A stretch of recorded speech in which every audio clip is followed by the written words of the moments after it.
va vers des problèmes, parce que un des ministres qui a fait une conférence de presse après la publication de la liste des candidats par Elakam a dit quelque chose qui doit attirer l'attention. Il dit, il précise, il insiste. C'est comme ça qu'il l'a présenté. Il dit clairement, aucune contestation ne sera tolérée après la publication des candidatures validées. Qui lui a dit qu'il y aura contestation?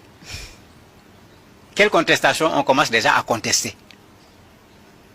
Maurice Kamto a déposé une candidature en bonne et due forme en respectant la règle. C'est vrai, comme dans tous les pays du monde, ils vont d'abord, eux, regarder les candidatures.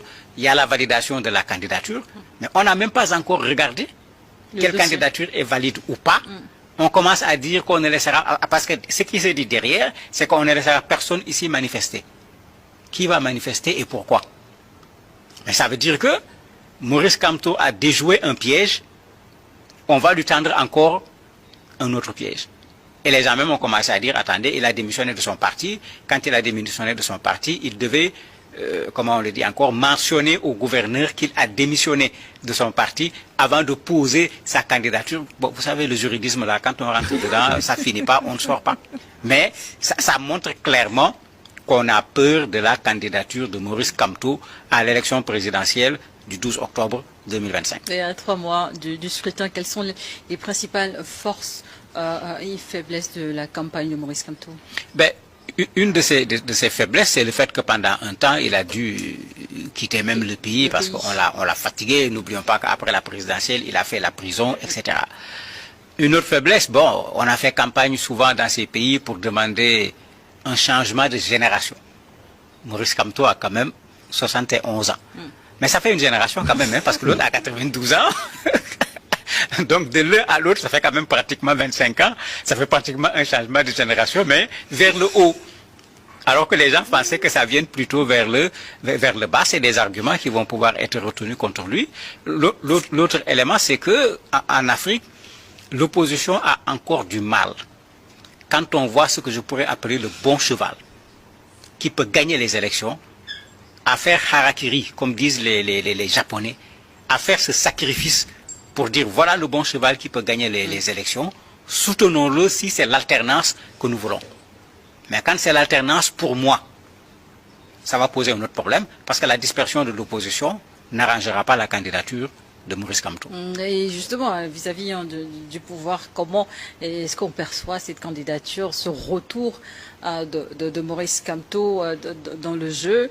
Est-ce qu'il y a des tensions, des concessions? Qu'est-ce qu'il faut observer?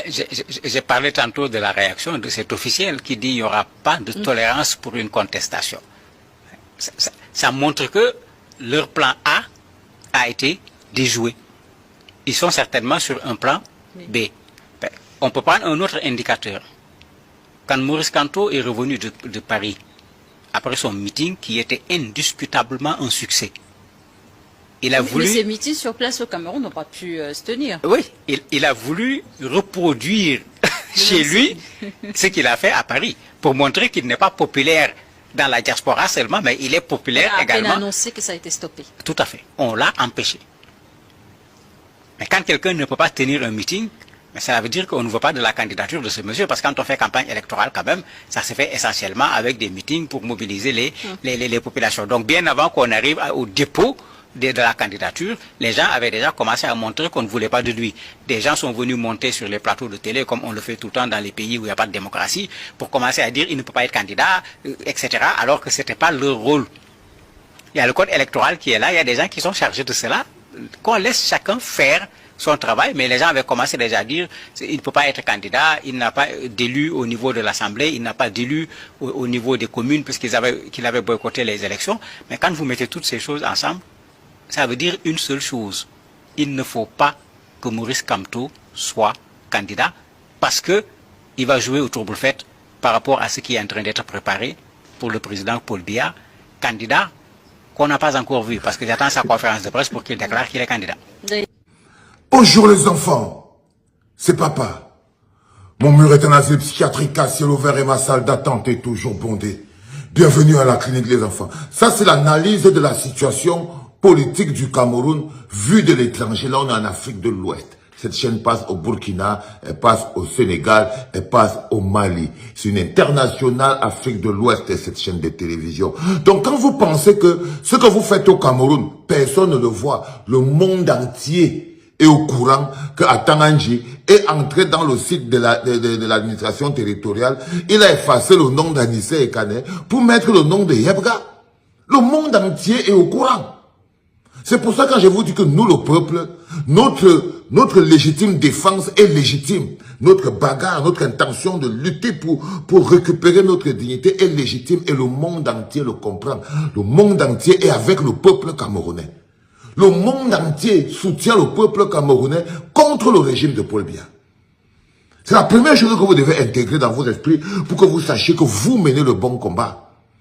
Que vous menez le bon combat parce que le monde entier lui-même est du côté du peuple pour dire non à Paul Biya. Le monde entier est prêt à soutenir le peuple camerounais dans sa lutte pour sa libération et son émancipation. C'est quelque chose qui est normal et logique. Vous devez le voir, vous l'entendez. Et il parle de qui? Dans tous les autres plateaux hors du Cameroun, quand on parle de la situation politique au Cameroun, on parle de Paul Biya, on ne parle que de Maurice Kamto. Maurice Kamto est sur la table de toutes les chancelleries, il est sur la table de toutes les chaînes de télévision, partout en Afrique et dans le monde. Parce que le Cameroun n'est pas une terre isolée, non. Le Cameroun n'est pas un petit endroit isolé où Atanganji peut brimer les populations sans que personne ne s'en rende compte. Et on est désormais un peuple. Un peuple ne se fait pas brimer par un monsieur comme Atanganji, les enfants. Quand j'ai entendu Atanganji dire « Je suis le shérif », je suis le shérif. Je n'ai pas besoin de me faire aimer par les populations. Le Cameroun, il oublie qu'il est ministre de l'administration territoriale, censé de gérer la société. Son travail, ce n'est pas d'oppresser le peuple. Mais quand vous avez un ministre qui se prend pour quelqu'un qui n'a pas besoin de vous plaire, donc qui peut vous agresser, vous violenter, vous piétiner, qui s'en fout de vos émotions, qui s'en fout de votre avis, et il le dit avec sa bouche. Il se fait appeler le shérif.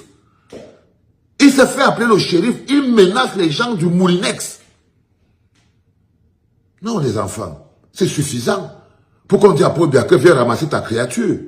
Et si Paul Biya ne vient pas ramasser sa créature, comme c'est le cas, ça veut certainement dire que c'est Paul Biya lui-même qui est devenu un problème. Parce qu'Atanganji n'existe que parce que Paul Biya, en mode momie, est là.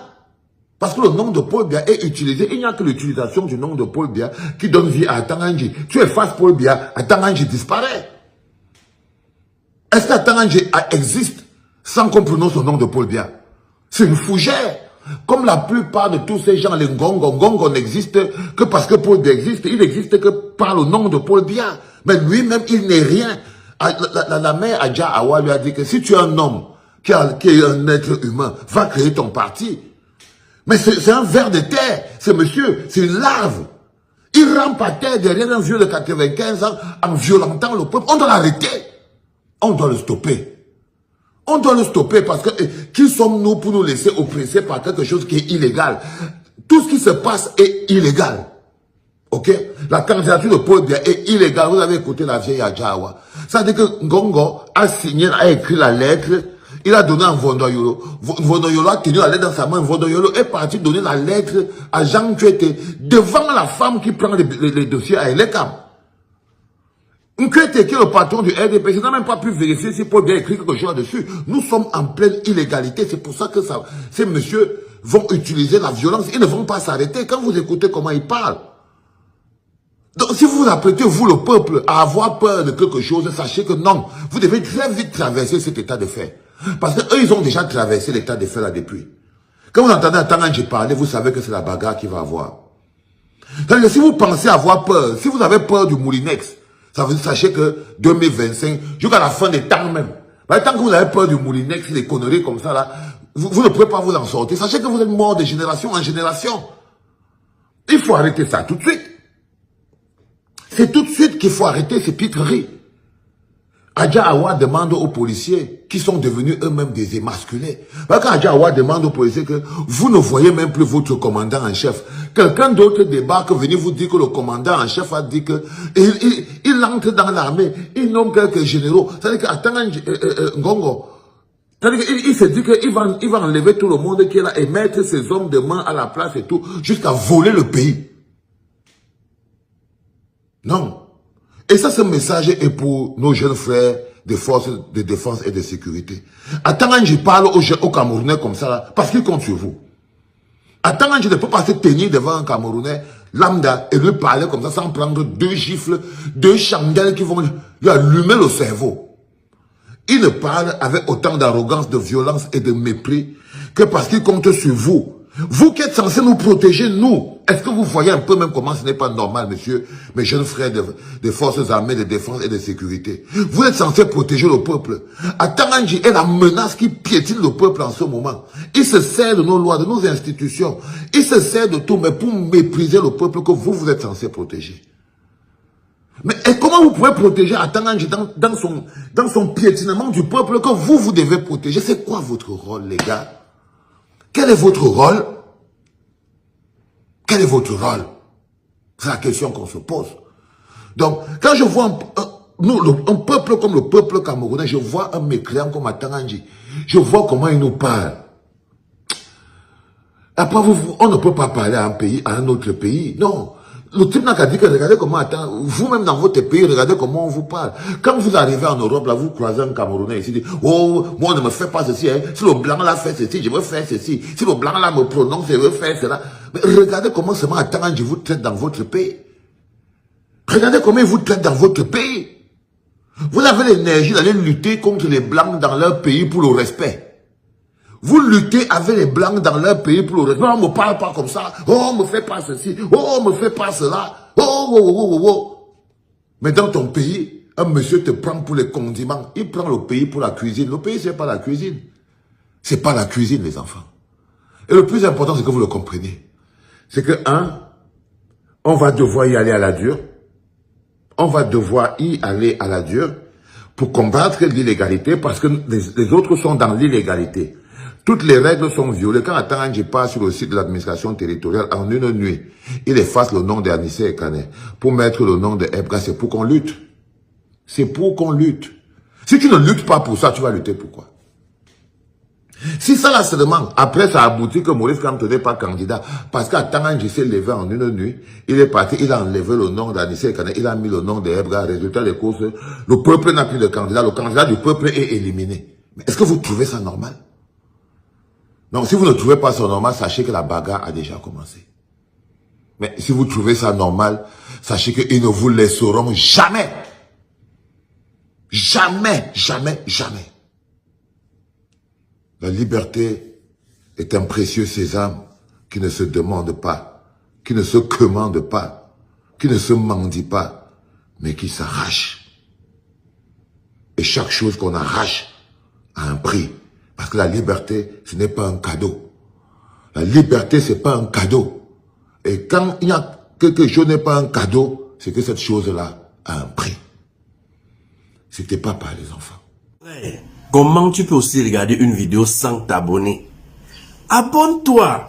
Surtout clique sur la cloche de notification. Ça, c'est la page de Buzz. Si tu veux être au courant des buzz et toutes les actualités au 237, abonne-toi et clique sur la cloche de notification. Partage aussi pour m'encourager. Surtout, si tu as quelque chose à dire, papa, lâche un commentaire.